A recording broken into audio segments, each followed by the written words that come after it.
Hello friends, हम आज देखते हैं बोट एंड स्ट्रीम, नाव और धारा।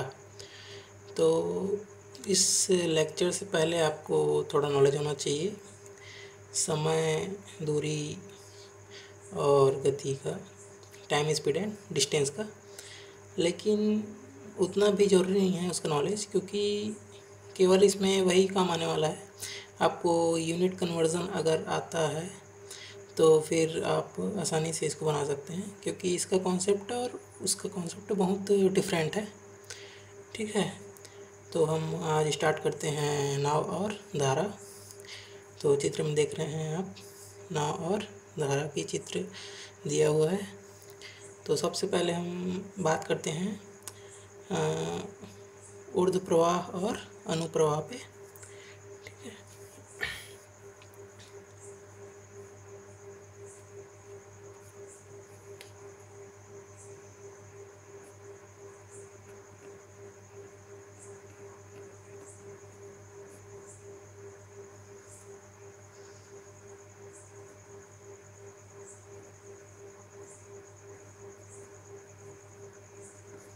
अनुप्रवाह मतलब अप स्ट्रीम। ये अप स्ट्रीम क्या होता है? ये अप स्ट्रीम जो है, नाव की गति और धारा की गति के अनुरूप होती है। नाव की गति और धारा की गति दोनों अगर एक ही दिशा में हों तो उसे अनुप्रवाह कहते हैं।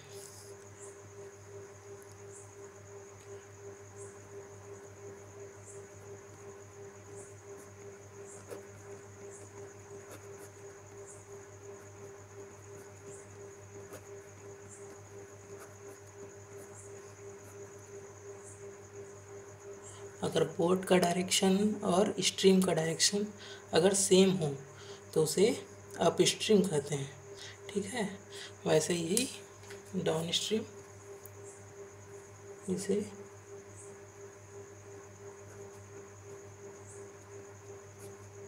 ऊर्ध्व प्रवाही बोलते हैं।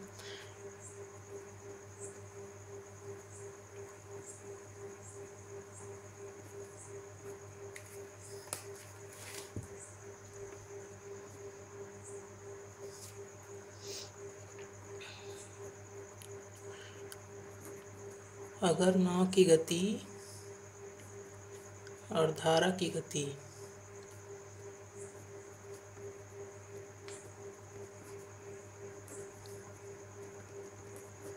अगर नाव की गति और धारा की गति एक दूसरे के अपोजिट हो तो उसे अप स्ट्रीम बोलते हैं, ऊर्ध्व प्रवाह।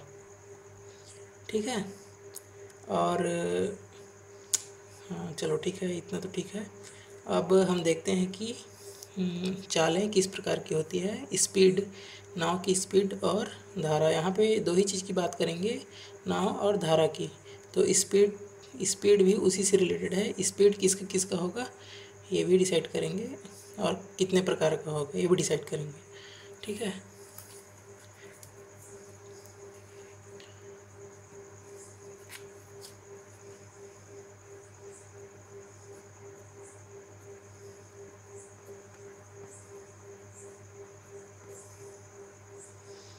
देखते हैं यहाँ पे स्पीड, क्योंकि यहाँ पे तो केवल दो ही चीज़ की बात हो रही है, एक नाव और एक धारा की बात हो रही है। ठीक है, तो यहाँ पे स्पीड भी दो चीज़ का होगा, एक नाव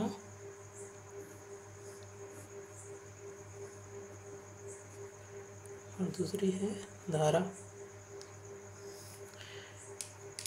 तो यहाँ पे देख रहे हैं, ये जो धारा है वो धारा तो केवल एक ही दिशा में बहेगी, एक ही डायरेक्शन में फ्लो होगी। बट नाव की जो चाल, तो धारा की चाल कितनी हुई, अपने आप में एक चाल हुई जो खुद की एक चाल है। ठीक है, तो धारा की चाल हमेशा एक प्रकार की होगी। लेकिन नाव की चाल जो होती है तीन प्रकार से होती है। ठीक है, इसमें देखते हैं, तीन प्रकार से होती है नाव की चाल। नाव की चाल जो होती है, एक धारा के अनुदिश, जिसे अनुप्रवाह बोलते हैं।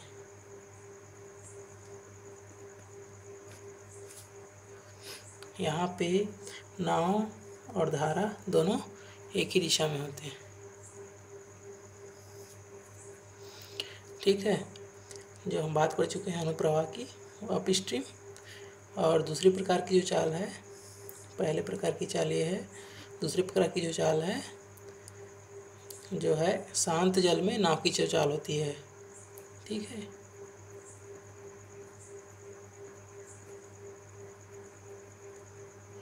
यहाँ पे जो है धारा की चाल जीरो होती है, धारा की जो चाल होती है जीरो होती है। ठीक है,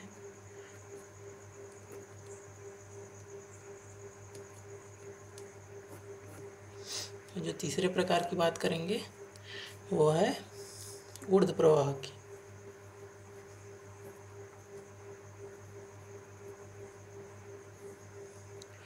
ऊर्ध्व प्रवाह में जो चाल है, जो नाव की चाल है, वो धारा के विपरीत दिशा होती है। धारा अगर इस डायरेक्शन में बह रही है, सॉरी, नाव इस डायरेक्शन में बह रही है तो धारा इस डायरेक्शन में बहेगी।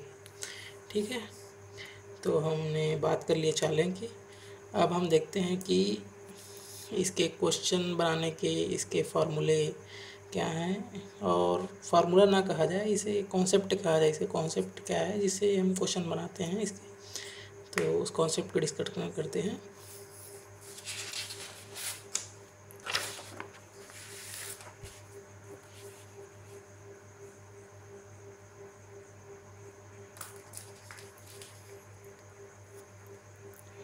अब देखते हैं, हमने जो चालें, जो तीन प्रकार की जो चालें, सॉरी, चार प्रकार की चालें हो गई। नाव की तीन प्रकार की चाल और धारा की एक प्रकार की चाल, तो टोटल कितने प्रकार की चाल हो गई? टोटल हो गई चार प्रकार की चाल। और चारों प्रकार के जो चाल हैं उसी के बारे में बात करते हैं।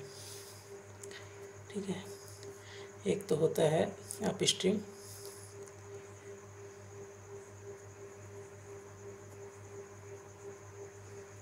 अप स्ट्रीम हम इसको शो कर सकते हैं यू से। ठीक है, अप स्ट्रीम। और दूसरा होता है शांत जल में नाव की चाल, उसको स्टिल वाटर में जो नाव की जो स्पीड है ना, तो उसको हम अच्छा पहले डाउन स्ट्रीम कर लेते हैं। Down stream,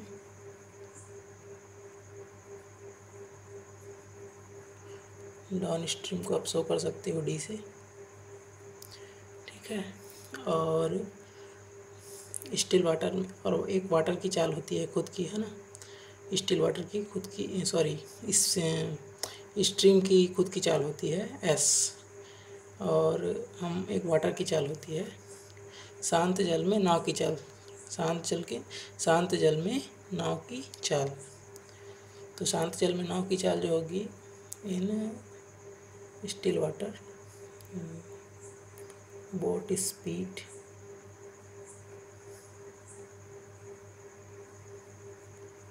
in still water,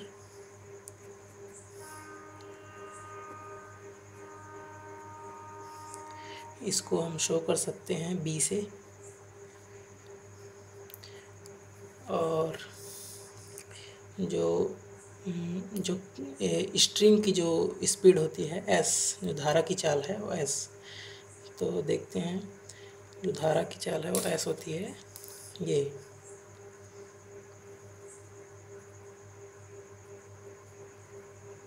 S, S. यहाँ पे एस क्या है? स्पीड ऑफ स्ट्रीम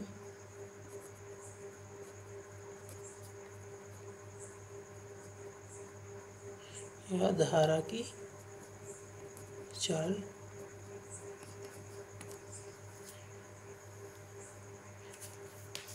तो यहाँ पे कॉन्सेप्ट ये है, कॉन्सेप्ट ये कहता है कि जो ये जो गैप दिख रहा है आपको, यू और बी के जो बीच गैप है एस, और बी और डी के बीच जो गैप है एस, तो ये दोनों गैप बराबर होंगे। इसको एक एग्जांपल समझ सकते हैं हम। ठीक है, आपको चार चीज़ें हैं, यू बी डी और एस, चार चीज़ें हैं। आपको क्वेश्चन में हमेशा दो चीज़ ही दिया जाएगा, और आपको दो के बारे में निकालना रहेगा या एक के बारे में निकालना रहेगा। तो आपको अगर दो पता है तो कैसे भी करके आप निकाल सकते हैं बाकी दो को। ठीक है। तो ये जो b है इन दोनों से बराबर डिस्टेंस पे है, और b जो होता है इन दोनों का एवरेज होता है। b बराबर u प्लस डी अपॉन 2। इसको आप एवरेज करके निकाल सकते हैं इसका। और हम एक जनरल एग्जांपल लेते हैं। अगर दो दो को बता दिया जाए तो, है ना, तो दो, चलो मैं खुद से बता देता हूँ। लेट अस मान लेते हैं b की वैल्यू जो है 40 है और s की वैल्यू जो है 10 है। तो u की क्या वैल्यू होगी? ठीक है, यहाँ पे b की वैल्यू क्या होगी बीच में 40, और s की वैल्यू क्या हो गई 10। तो s 10 से इंक्रीज़ हो जाएगा, 40 है तो ये क्या हो जाएगा 50 हो जाएगा, यानी कि u हमारा हो गया 50। और 10 इधर डाउन कर देंगे, माइनस कर देंगे 40 में, तो क्या हो जाएगा 30, और ये क्या हो जाएगा d है अपना 30 हो गया। ऐसे करके निकाल सकते हैं। चलो अब इसके ऊपर क्वेश्चन देखते हैं कैसे आते हैं क्वेश्चन कंपटीशन एग्ज़ाम में, और कैसे हम उसको सॉल्व करते हैं।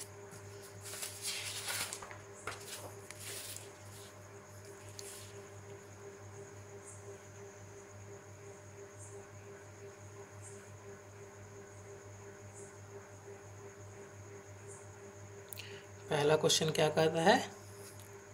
पहला क्वेश्चन ये कह रहा है किसी नाव की धारा की विपरीत चाल 30 किलोमीटर पर आवर है और धारा के साथ चाल 50 किलोमीटर पर आवर है, तो धारा की चाल निकालनी है। तो ये जो बोट की अप स्ट्रीम जो है 30 kilometre per hour up stream में बोट की स्पीड जो है, और डाउन स्ट्रीम में जो है डाउन स्ट्रीम में 30 किलोमीटर पर आवर की स्पीड है बोट की, और अप स्ट्रीम में 50 किलोमीटर पर आवर है बोट की स्पीड जो है। तो आपको speed of the stream find out करनी है। तो यहाँ पे दिया गया है, ठीक है, यहाँ पे डाउन स्ट्रीम कितना दे दिया गया है D30, और अपने को अप स्ट्रीम दिया गया है 50, ठीक है। और ठीक है, हाँ, आपको फाइंड आउट क्या करना है, एस आपको फाइंड आउट करना है एस, ठीक है। आपको ये भी नहीं दिया गया है, बी भी नहीं दिया गया है, लेकिन बी हम निकाल सकते हैं। बी कैसे निकालेंगे? बी का फार्मूला क्या होता है, इन दोनों का एवरेज।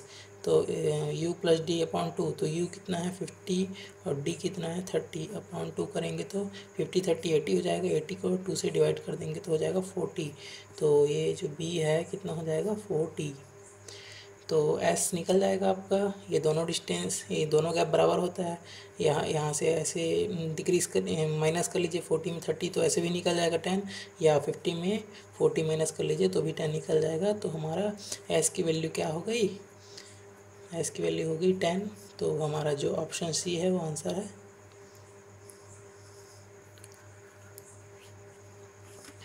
अब दूसरे क्वेश्चन पे आ जाते हैं।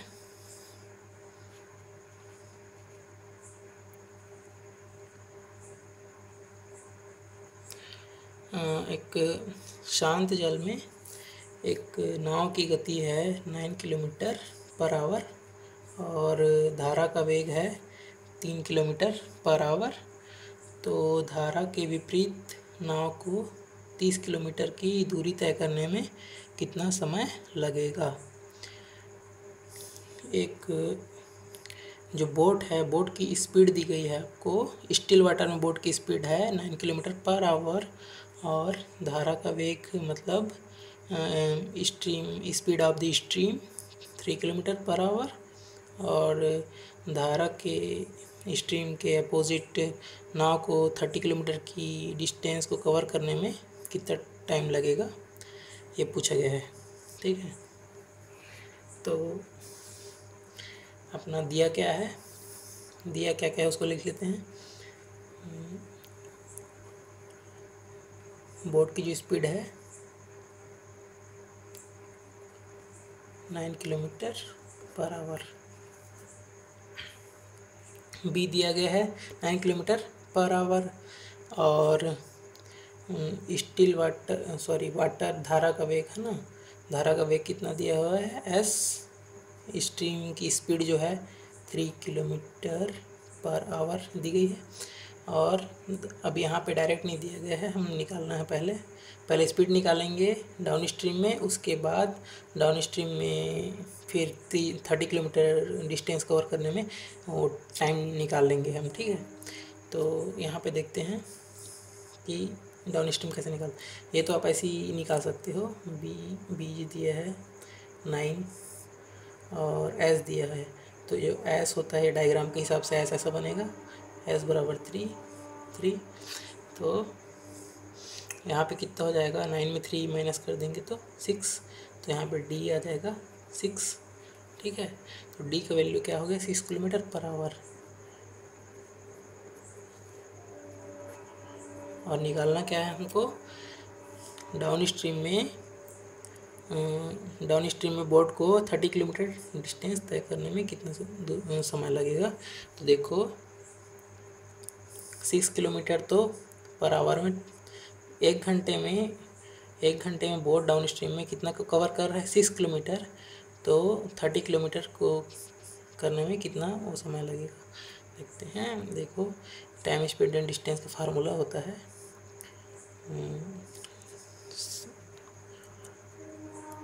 चाल बराबर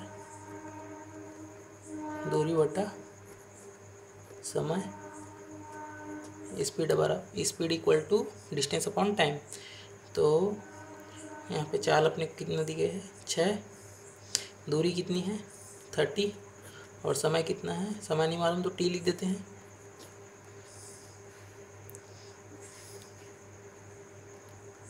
तो टी कितना हो जाएगा, 6 से इधर कट जाएगा 5 बार में, तो टी हो जाएगा 5। तो टी कितना आ गया 5 आवर, 5 घंटे लगेंगे, ठीक है दोस्तों। तो ये पार्ट 1 आज ख़त्म कर रहे हैं बोट एंड स्ट्रीम का, और पार्ट 2 भी आपके लिए लेके आएंगे, और इस कॉन्सेप्ट से करेंगे तो ये तो 10 सेकंड भी नहीं लगेगा, आप देख के भी आंसर निकाल सकते हैं बहुत सारे क्वेश्चंस का। तो आप कोशिश कीजिए कि मैथ्स में कोई भी टॉपिक का कोई भी क्वेश्चन हो आपको 1 मिनट के अंदर बन जाए, और वैसे ही प्रैक्टिस करते रहिए, क्योंकि 1 मिनट से ज़्यादा अगर लेता है तो आप कंपटीशन एग्ज़ाम में खुद उस क्वेश्चन को छोड़ देंगे। तो आप प्रैक्टिस करते रहिए, और इस चैनल मैथ्स एकेडमी को लाइक कीजिए और सब्सक्राइब कीजिए फॉर मोर अपडेट्स। तो थैंक यू।